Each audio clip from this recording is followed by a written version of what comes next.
Жап-жас жігіт досының анасымен бірге бір түнді өткізіп, ойына келгенін істейді. Сәлем достар, сіздермен Кино Тайм каналы. Бүгін біз Поклонник деген фильмді талқылайтын боламыз. Бұл фильмнің басты кейіпкерлері бір жері қышып жүрген жап-жас Ной деген жігіт. Одан кейін әбден мазаққа қалған Клэр деген әйел. Оның күйеуі Гаррит, екеуінің баласы Кевин. Фильмнің басталған сәтінде бізге іші күйінен жүгіріп бара жатқан Клэрді көрсетеді.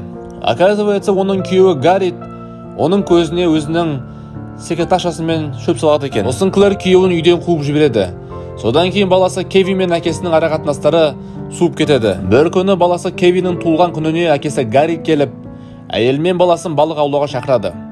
Ал Кэрол болса оның ұсынысынан бас тартып, бірақ баласына рұқсатын беріп, әкеңмен барып кел дейді. Келесі күні анасы баласын балық аулауға шығарып салайын десе, гараждың есігі ашылмай қатып қалады. Сосын анасы барып қара күшін салып ашайын десе, сол сәтте көршісі Ной деген жас жігіт келіп көмектеседі. Сосын көршілес жігіттер магазинге бара жатқан кезде Ной Кевинге мен сендердің мектептеріңе ауысатын болдым дейді. Оказывается, Клэр сол мектептің ішінде ағылшын әдебиетінен мұғалім екен. Сосын Кевин заттарын алып кассаға бара жатса, өзінің сыныптас қызын көріп, ұялып қалады. Оказывается, Кевин ол қызға ғашық екен. Және оның қасына баруға қорқады. Сосын Ной оны қорықпа, барып сөйлес деп кассаға жібереді де, өзі де ол қызбен бірге танысып алады. Сосын Кевин қыздың көңілін енді аударайын деген кезде, бұзақы жігіттер келіп Кевинге тиісіп оны чорт қылып, ақшасын Ной мен жаңа қыздың көзінше әкетіп қалады. Ной Кевинмен бірге уақыттарын ұзақ өткізеді. Оны жақсы болады деп ойлаған Клэр Нойды бір күні тамаққа шақырады. Бір күні Клэр подругасымен бірге ресторанға барайын деп, терезеден қарап қалса, жалаңаш тұрған Нойды көреді.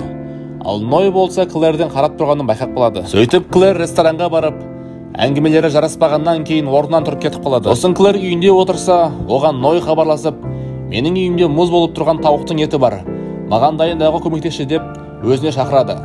Сол кезде баласы Кевин әкесімен бірге балыққа кетіп қалған еді. Сөйтіп Клэр Нойдың үйіне барып, тамағын жасап беріп, сол жерде екеуі бірге тамақ жеуге қалады. Сосын Ной Клэрді мақтап, құлағына лапша іліп, оны сүйе бастайды. Сөйтіп қозып кеткен Клэр амалы жоқтан жігітке беріліп, екеуі бірге бір түнді өткізеді. Ертең тұрғаннан кейін Клэр түнде болған жағдайға өкініп, Нойға бұл дұрыс емес деп айтып, үйінен кетіп қалады. Оған жынданған Ной күші тасып, қабырғаны бір-ақ ұрып қолын ауыртып алады. Сосын Кевин мен әкесі балықтан қайтып келіп, түскі астарын ішіп отырса, сол кезде қыстырылысқан Ной да келіп, біраз әңгіме қылады. Арада бірнеше уақыт өтіп, ең алғаш оқу күні басталады. Клэр сабағын өтіп отырған кезде, оған директор келіп, сенің сыныбыңа жаңа оқушы қосылды дейді. Ол Ной екен. Бір күні Ной Кевин екеуі қару алып, орманға атуға шығады. Сол кезде Ной Кевиннің құлағына, сенің әкең жаман, ол сенің анаңның көзіне шөп салған деп, Кевинді одан сайын жындандырады. Сосын тағы да екеуі спортзалға барып, Кевин қапты әбден жынданғанынша ұрып, есінен талып қалады.